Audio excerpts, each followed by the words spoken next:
আবু সাইদ বুক পেতে দাঁড়িয়েছিল।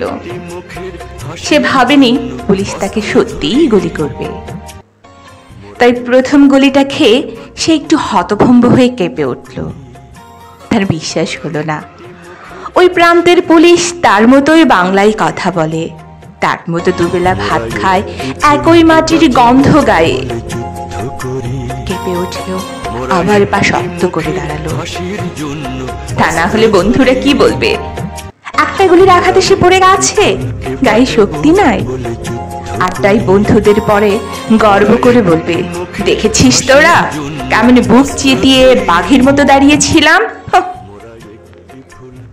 আবু সাইদ আবার কেঁপে উঠল, কারণ আরেকটি গুলি ছোড়া হয়েছে। এই পর্যায়ে তার নিজেকে ধরে রাখতে কষ্ট হয়ে গেল।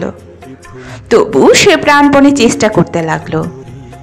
তার রোগা পাতলা বাঙাল অপুষ্ট শরীরে এত শক্তি কোনো কালেই ছিল না। হঠাৎ মনে পড়ে গেল সে অজপাড়া গায়ের দরিদ্র ঘরের ছেলে, যার মাসের টিউশনির টাকা পাঠালে গরিব বাবা মায়ের খাবারের টাকা হয়। সে 5-এ বৃত্তি পেয়েছিল, 8-এ পেয়েছিল। তার মূর্খ বাবা মা আশা বেঁধেছিল আবু সাইদ বড় ভার্সিটিতে টেকার পর তাদের সব কষ্ট দূর হয়ে যাবে। বোনটা শেষবার আদর করে কি বলেছিল সেটাও বোধ করে মনে পড়ে গেল।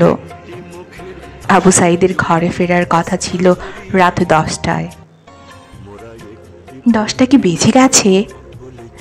মায়ের গায়ের গন্ধটা বারুদের মতো হয়ে গেল কি করে?